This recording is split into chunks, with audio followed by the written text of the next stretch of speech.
One world, one family. Vasudhaiva Kutumbakam is the guiding principle of the Sri Madhusudan Sai Global Humanitarian Mission. Founded by Sri Madusudan Sai, a young humanitarian and visionary, the mission has established institutions in healthcare, education and nutrition across 80 countries over the past 12 years.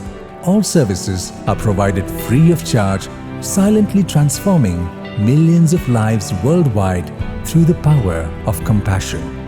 The Annapurna Morning Nutrition Program began in 2012 with breakfast for just 50 children and has since grown to become India's largest morning nutrition program.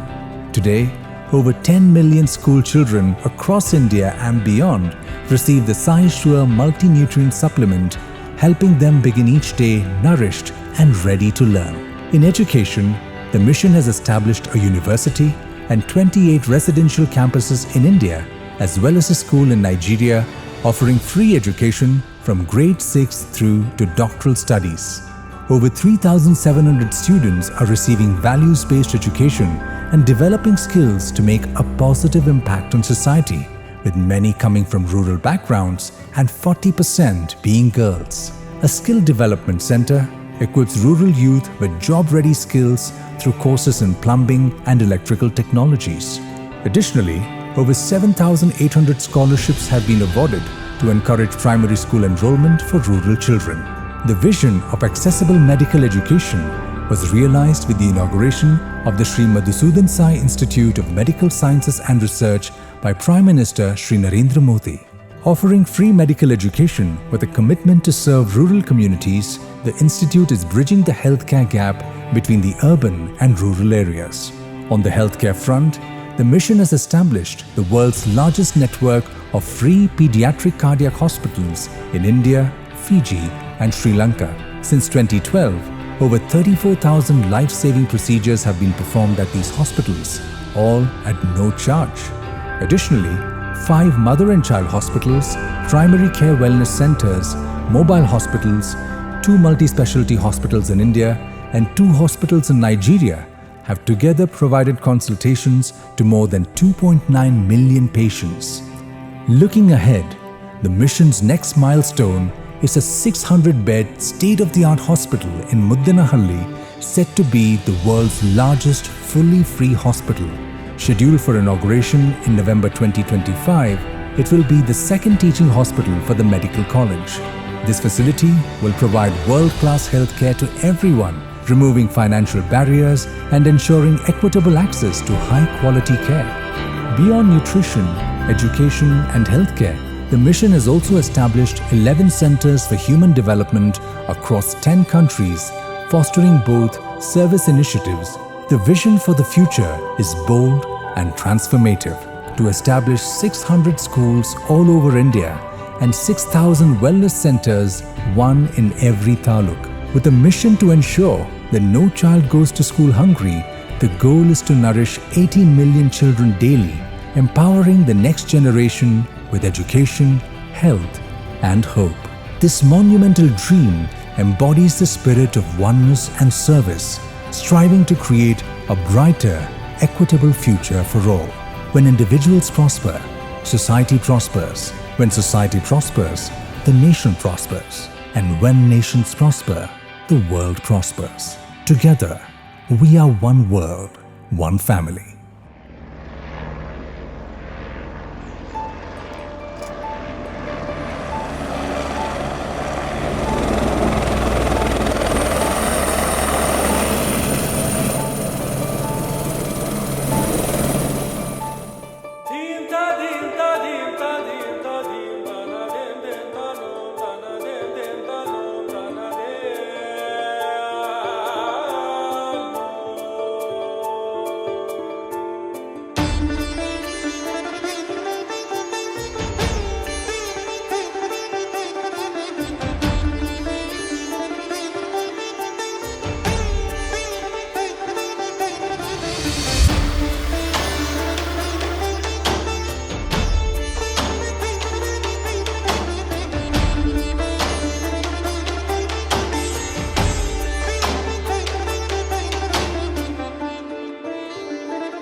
To take refuge, to surrender, to give one's everything, give one's all to the Master, to the Dhamma and to the Sangha is the call of Buddhism.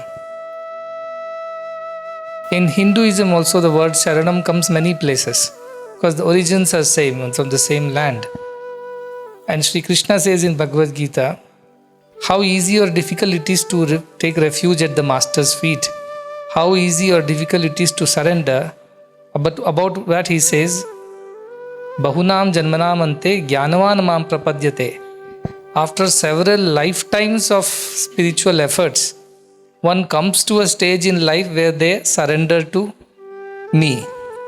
Me, Sri Krishna does not really indicate his body, but he indicates the spirit that embodies it, the divine spirit. So to surrender to the divine, to the Master, to the Sangha, to Dhamma, it does not happen overnight. It may not even happen in one's lifetime. It may take several lifetimes to come to that point where we are willing to let go and surrender ourselves to the Master. Why I have said this in particularly in this context is because you have a Master. You all have surrendered to the Master. You have surrendered to Dhamma, you have surrendered to Sangha. You are all very fortunate because this has happened after several lifetimes of your spiritual efforts. So first and foremost, I want to congratulate every one of you to have taken to this path. And having come here, I have felt very inspired.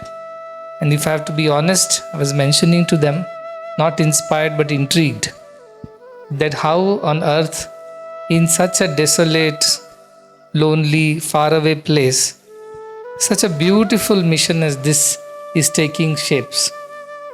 How under the guidance of the Master and his disciples, this small land is transforming into a center of wisdom and service for all mankind. What has attracted me the most about this place is not merely the wisdom and the teachings, but also that here the teachings of the Buddha are being made relevant to the society as selfless service. The hospital that you run, whether you give water or food, whether you are conducting various programs, educating so many young minds, all of it is free of charge, just like it is in our mission. So when we think everybody is our family, which is again an idea from the Upanishad, and I'm so pleased that the Master was telling me a while ago about all these slokas from our Upanishads.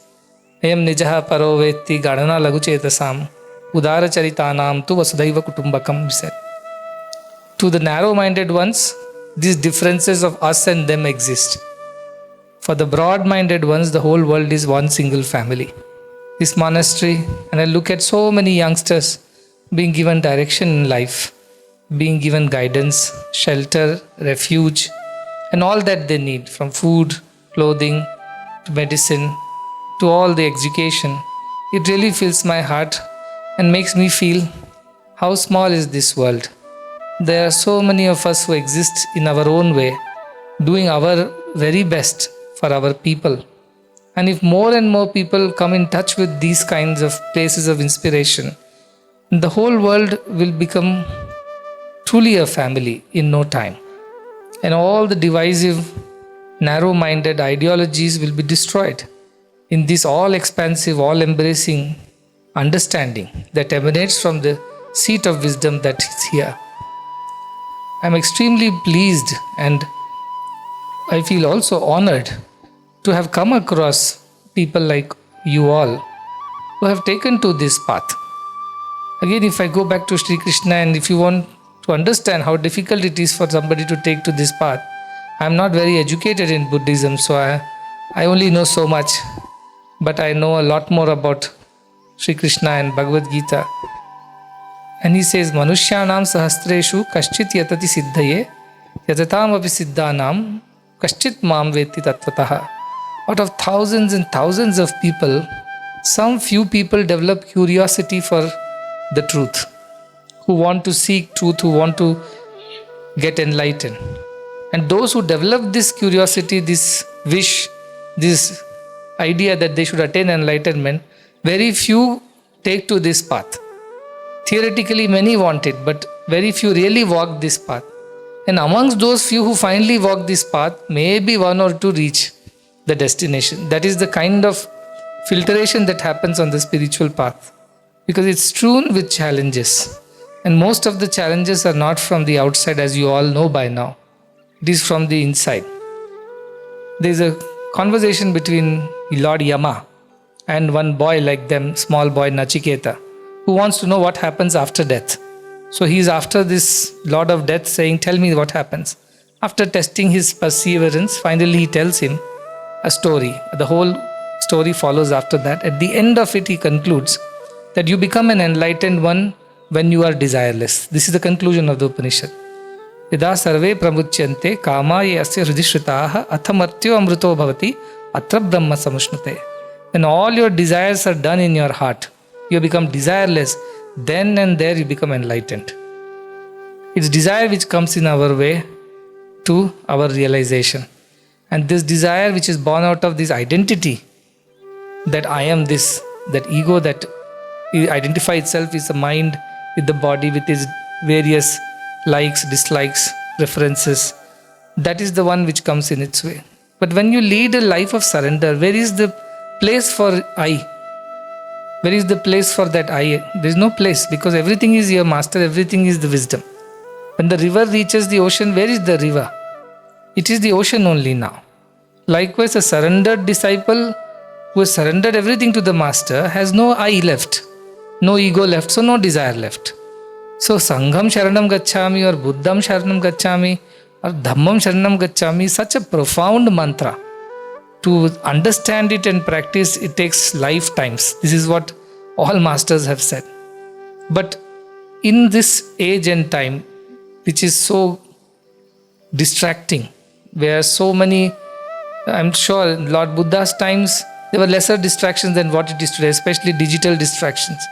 For young minds, it is very difficult to overcome those things, which has become a way of life, part of life. So challenges are much more than what it was in, I would believe, 1,000 or 2,000 years ago. But today, in such a place like this, with the grace of the Master, all of you are walking this path, braving all the challenges and distractions of the world, and committing yourself to this idea of spreading the teachings of Lord Buddha by practicing it, not just by preaching it. It is something that is very commendable. We need more and more such places, such people, to change the way world is today. And one request I had was he is very well learned in many scriptures from many religions. One thing that the world needs today is to listen to each other's philosophy and understand its essence. On the surface there may be differences, but deep down, deep inside, we all agree that we all need to build a consensus about humanity, about being compassionate and kind to each other, charitable and generous, and be non-denominational. For everyone we should be equal. And this idea can be taught only with philosophies like Buddhism or the philosophical texts of Vedanta, which again talks about the highest idea, beyond all the rituals, the spiritual idea. And that is the need of the hour. So I am so enamored by this, though it may look like a beginning here, but every tree begins as a seed, and the seed becomes a sapling to a plant, and plant to a tree, and then the tree lives for thousands of years, bringing forth branches, new flowers, new fruits, new seeds. And these seeds are taken around by the birds scattered in faraway lands, and they take roots in those soils and become a tree again. What inspires or engages me with this institution is that here it's not just about preaching the philosophy of be compassionate, be kind, be desireless, be good, but also practicing it in daily little things that is being done. That is the right way forward for the next generation. And 50% of the world is young. They need to hear this, they need to experience this. And if we don't take this message to them, wait for them to come, perhaps we would be failing in our duty. Buddha did not sit under a tree and say, all come to me, I will preach you. I am not going to move an inch from where I sit. He moved around.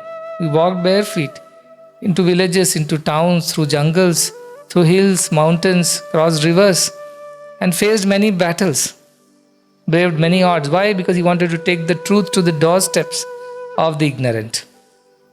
Likewise, the job of a monastery or a mission is not to sit in one place, but to move and get into where it needs to be done.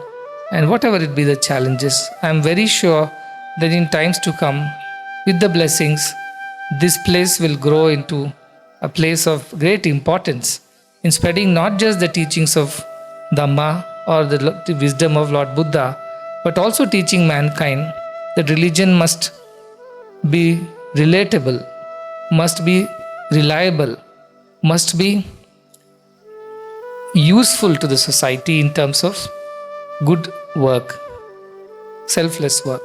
And whatever you're doing free of charge, it is definitely making a difference to the world in some way or the other. And if we all just add another drop to this stream of service, it will one day reach the ocean.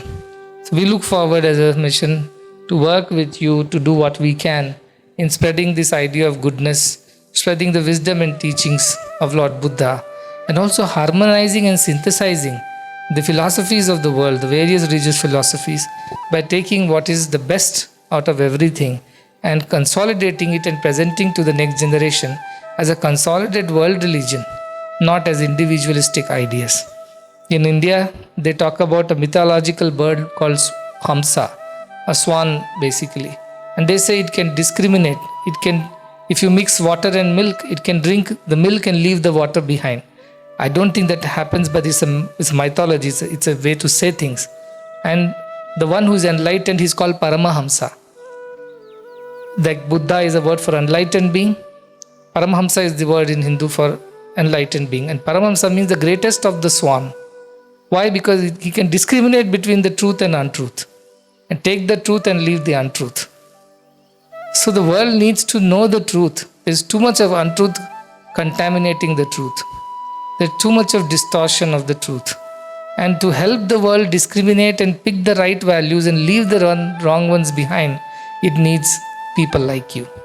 To teach them to choose the right over wrong, to discriminate the good over bad, and accept what is good in all religions and all philosophies, and leave the other unnecessary details behind. Then we can unite the world, is my wish. I personally would like to invite also all of you. And when I come next time to Sri Lanka, I would also like to bring some people to show this place and see what you do. And inspiration is mutual. When you meet the right people, you get your own convictions get reinforced, solidified. So that is the idea. Looking at so many youngsters taking this path, I was told most of them are below 35. No offenses for anybody above 35. But the simple idea that young ones are taking to this path shows the promise of the future in this institution, because they can spread this message a long time and generation gap is less. So when they speak to the next generation, it is very easy for them to appreciate and communicate. I think that is going to be another very huge strength of this institution as I see. So I wish you all the very best, and I wish that all good things may happen to this institution through the grace of the Master, Teacher, and everybody who is here. May you all remain surrendered to that Master and his wisdom. May you all remain committed to this path that you have undertaken, this work that you have committed to, because this has happened after lifetimes of yearning and praying and lifetimes of penance. So this is a beautiful opportunity, and I wish that whatever we can do as a center in India and whatever we are doing in Sri Lanka, we would like to do it together. After all streams must meet each other and flow together to reach the ocean. And like many rivers come together, let these ideas, all philosophies, all efforts come together to serve humanity. I think this is all that I wanted to convey. If there's anything else that you want to know, or ask, you are free to do so. What are the aspects that you think we can collaborate to help the spiritual and mental well-being of those women out there? Half of the world is women, and we are all here because of some woman or the other.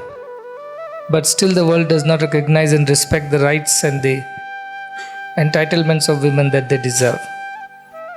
The mental health side of the women, as I said, women is creativity. So women are creative by nature. They need to express themselves.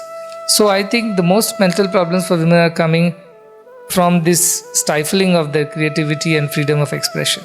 And what makes me happy seeing all of you this side of the hall is so many of you are walking this path, is that of all the rights that are denied to women, the right to choose a spiritual path is the most difficult right. Not many women are allowed to do that. So having created a sanctum for them, a sanctuary for them to follow their heart and follow this path is a great service, is what I would like to first convey. Because not everybody is given, especially women in India, they don't have the right to choose spiritual paths. They are pushed into the regular householder's job, and not many can take because there are no places available for them to feel safe. Because of these kind of institutions, a space should be created where they can be themselves, they can express themselves. If anybody wants to take to the spiritual path, I think institutions like these should assure their parents or whoever is in charge of them that they will be looked after and they will be safe. In your vision, how can we collaborate with you to help people heal their minds and uplift their mental well-being? You see the monks who are so well educated with a lot of professional experience and such understanding of the need to serve. Hospitals are temples of modern times, but you're right, both kinds of sufferings happen, physical and mental. And again, I believe that whatever I heard, there's a parable of two arrows, which we talk about in the tales of Buddhism. One is a physical arrow that hurts you, and the mental arrow, the suffering that comes from that. Most of the people in the world today, unfortunately, are becoming mental patients. Physical ailments are there, but 1 in 7 persons in the world is going through some mental issue as well. I think this wisdom that you already have here, which has answers to so many of these issues, that is one way of solving a lot of problems even without building the hospitals. In Indian philosophy also, we say mind is the reason for everything. Mano moolam idam jagat, they say. The reason for what you experience in this world is your mind. So how to help the mind remain good? Samyak manas, that is, as they say, you have this medicine for that. So that is one part of it. And being a doctor, I think you have a great advantage, because you can mention that if you don't treat your mind now, you will have to treat your body later. So you can even tell it better. So I think that collaboration is something which is more important than physical surgeries or medications. As a hospital, we have a place in Batticaloa right now, which is a surgical hospital. It's for heart diseases. We are open to working. Our doctors are also available. We have a medical institute in India. Whichever way we can collaborate on the physical ailment side, we can definitely help. And you have to help the world on the mental ailment side. And if you can sort that out for them, being a physical doctor also, a physician, and also a monk, you have a dual advantage when it comes to medicine. So if you can teach the right way of living and thinking, a lot of people won't become sick at all. If you tell us how to deal with mental issues and mental health problems. So I think this philosophy, which when it matches the physician in you, can do a lot good to the people. So if you have any wisdom to share, please do tell us. Whatever resources we have, we are more than willing to share and work with each other.